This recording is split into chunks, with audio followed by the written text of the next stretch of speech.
شروع اللہ کا نام لے کر جو بڑا مہربان نہایت رحم والا ہے۔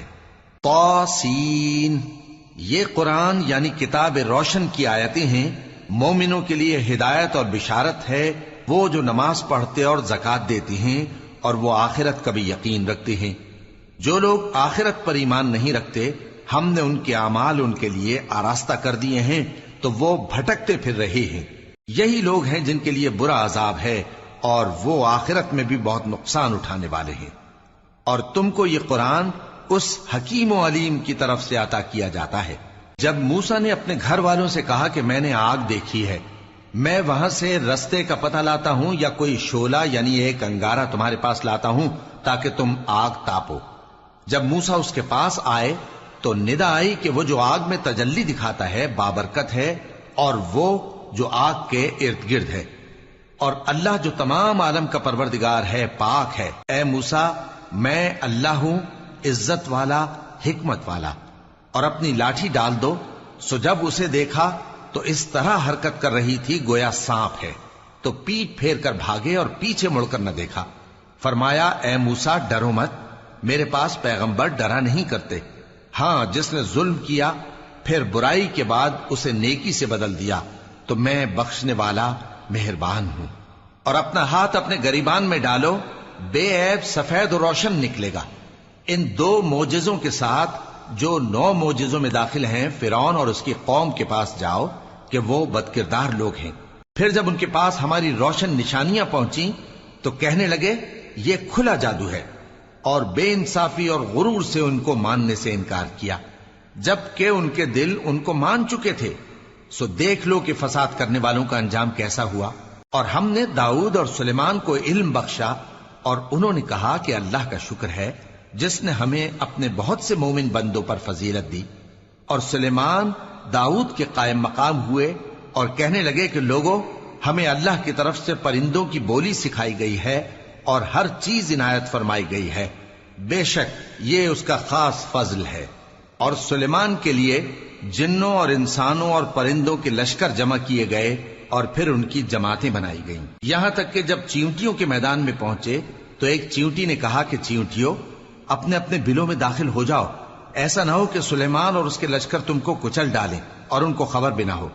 تو وہ اس کی بات سے ہنس پڑے اور کہنے لگے کہ اے پروردگار، مجھے توفیق عنایت کر کہ جو احسان تو نے مجھ پر اور میرے ماں باپ پر کیے ہیں ان کا شکر کروں اور ایسے نیک کام کروں کہ تو ان سے خوش ہو جائے، اور مجھے اپنی رحمت سے اپنے نیک بندوں میں داخل فرما۔ اور جب انہوں نے پرندوں کا جائزہ لیا تو کہنے لگے کیا سبب ہے مجھے ہدہد نظر نہیں آتا؟ کیا کہیں غائب ہو گیا ہے؟ میں اسے سخت سزا دوں گا یا ذبح کر ڈالوں گا یا میرے سامنے اپنی بے قصوری کی واضح دلیل پیش کرے۔ ابھی تھوڑی ہی دیر ہوئی تھی کہ ہدہد آ موجود ہوا اور کہنے لگا کہ مجھے ایک ایسی چیز معلوم ہوئی ہے جس کی آپ کو خبر نہیں، اور میں آپ کے پاس ملک سبا سے ایک یقینی خبر لے کر آیا ہوں۔ میں نے ایک عورت دیکھی کہ ان لوگوں پر حکومت کرتی ہے اور ہر چیز اسے میسر ہے، اور اس کا ایک شاندار تخت ہے۔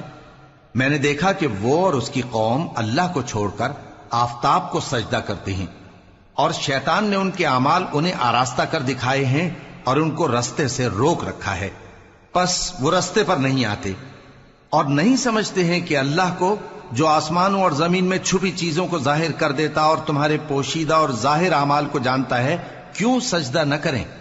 اللہ کے سوا کوئی عبادت کے لائق نہیں، وہی عرش عظیم کا مالک ہے۔ سلیمان نے کہا اچھا، ہم دیکھیں گے تو نے سچ کہا ہے یا تو جھوٹا ہے۔ یہ میرا خط لے جا اور اسے ان کی طرف ڈال دے، پھر ان کے پاس سے ہٹ جانا اور دیکھنا کہ وہ کیا جواب دیتی ہیں۔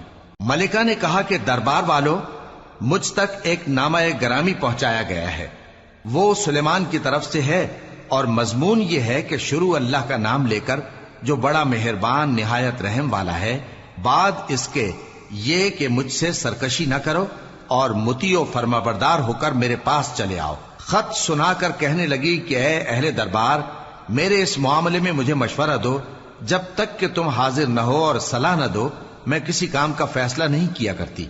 وہ بولے کہ ہم بڑے زوراور اور سخت جنگجو ہیں، اور حکم آپ کے اختیار میں ہے، تو جو حکم دیجیے گا اس کے انجام پر نظر کر لیجئے گا۔ اس نے کہا کہ بادشاہ جب کسی شہر میں داخل ہوتے ہیں تو اس کو تباہ کر دیتے ہیں اور وہاں کے عزت والوں کو ذلیل کر دیا کرتے ہیں، اور اسی طرح یہ بھی کریں گے، اور میں ان کی طرف کچھ تحفہ بھیجتی ہوں اور دیکھتی ہوں کہ قاصد کیا جواب لاتے ہیں۔ پس جب قاصد سلیمان کے پاس پہنچا تو سلیمان نے کہا، کیا تم مجھے مال سے مدد دینا چاہتے ہو؟ سو جو کچھ اللہ نے مجھے عطا فرمایا ہے وہ اس سے کہیں بہتر ہے جو تمہیں دیا ہے۔ حقیقت یہ ہے کہ اپنے تحفے سے تم ہی خوش ہوتے ہوگے۔ ان کے پاس واپس جاؤ، اب ہم ان پر ایسے لشکر لے کر حملہ کریں گے جن کے مقابلے کی ان میں طاقت نہ ہوگی، اور ان کو وہاں سے بے عزت کر کے نکال دیں گے اور وہ ذلیل ہوں گے۔ سلیمان نے کہا کہ اے دربار والو، کوئی تم میں ایسا ہے کہ قبل اس کے کہ وہ لوگ فرما بردار ہو کر ہمارے پاس آئیں، ملکہ کا تخت میرے پاس لے آئے؟ جنات میں سے ایک قوی ہیکل جن نے کہا کہ قبل اس کے کہ آپ اپنی جگہ سے اٹھیں میں اس کو آپ کے پاس لا حاضر کرتا ہوں، اور مجھے اس پر قدرت بھی حاصل ہے اور امانت دار بھی ہوں۔ ایک شخص جس کو کتاب الہی کا علم تھا کہنے لگا کہ میں آپ کی آنکھ کے جھپکنے سے پہلے پہلے اسے آپ کے پاس حاضر کیے دیتا ہوں۔ جب سلیمان نے تخت کو اپنے پاس رکھا ہوا دیکھا تو کہا کہ یہ میرے پروردگار کا فضل ہے تاکہ مجھے آزمائے کہ میں شکر کرتا ہوں یا کفران نعمت کرتا ہوں، اور جو شکر کرتا ہے تو اپنے ہی فائدے کے لیے شکر کرتا ہے، اور جو ناشکری کرتا ہے تو میرا پروردگار بے نیاز ہے، کرم کرنے والا ہے۔ سلیمان نے کہا کہ ملکہ کے امتحان عقل کے لیے اس کے تخت کی صورت بدل دو، دیکھیں کہ وہ سوج رکھتی ہے یا ان لوگوں میں سے ہے جو سوج نہیں رکھتے۔ پھر جب وہ آ پہنچی تو پوچھا گیا کہ کیا آپ کا تخت بھی اسی طرح کا ہے؟ اس نے کہا کہ یہ تو گویا ہو بہو وہی ہے، اور ہم کو اس سے پہلے ہی سلیمان کی عظمت و شان کا علم ہو گیا تھا، اور ہم فرما بردار ہیں۔ اور وہ جو اللہ کے سوا دوسروں کی پرستش کرتی تھی، سلیمان نے اس کو اس سے منع کیا کہ وہ کافروں میں سے تھی۔ اس کے بعد اس سے کہا گیا کہ محل میں چلیے۔ جب اس نے اس کے فرش کو دیکھا تو اسے پانی کا حوض سمجھا اور کپڑا اٹھا کر اپنی پنڈلیاں کھول دی۔ سلیمان نے کہا، یہ ایسا محل ہے جس کے نیچے بھی شیشے جڑے ہوئے ہیں۔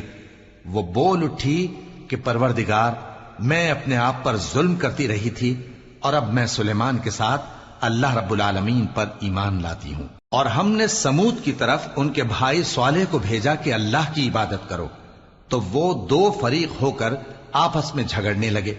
صالح نے کہا کہ اے قوم، تم بھلائی سے پہلے برائی کے لیے کیوں جلدی کرتے ہو، اور اللہ سے بخشش کیوں نہیں مانگتے تاکہ تم پر رحم کیا جائے؟ وہ کہنے لگے کہ تم اور تمہارے ساتھی ہمارے لیے برا شگون ہیں۔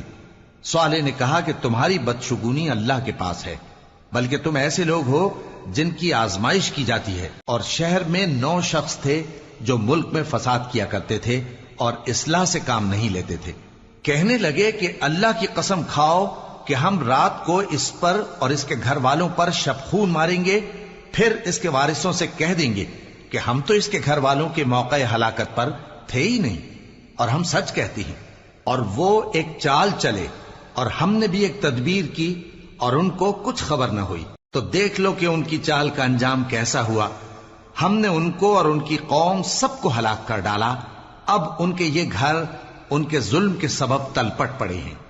جو لوگ علم رکھتے ہیں ان کے لیے اس میں نشانی ہے، اور جو لوگ ایمان لائے اور ڈرتے تھے ان کو ہم نے نجات دی۔ اور لوط کو یاد کرو جب انہوں نے اپنی قوم سے کہا کہ تم بے حیائی کے کام کیوں کرتے ہو جبکہ تم دیکھتے ہو؟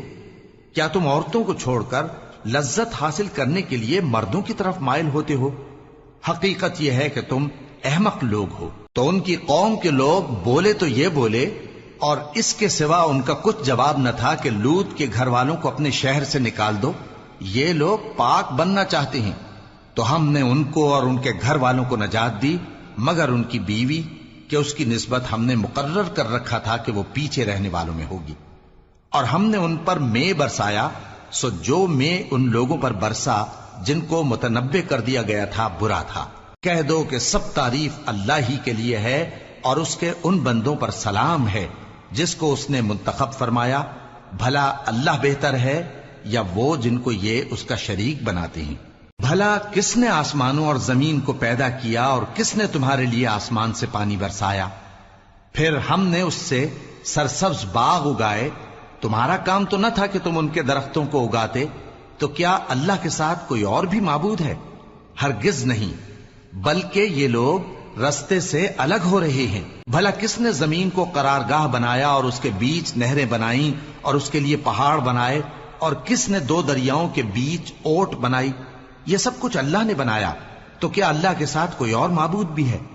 ہرگز نہیں، بلکہ ان میں اکثر علم نہیں رکھتے۔ بھلا کون بے قرار کی التجا قبول کرتا ہے جب وہ اس سے دعا کرتا ہے، اور کون اس کی تکلیف کو دور کرتا ہے، اور کون تم کو زمین میں اگلوں کا جانشین بناتا ہے؟ یہ سب کچھ اللہ کرتا ہے، تو کیا اللہ کے ساتھ کوئی اور معبود بھی ہے؟ ہرگز نہیں، مگر تم بہت کم غور کرتے ہو۔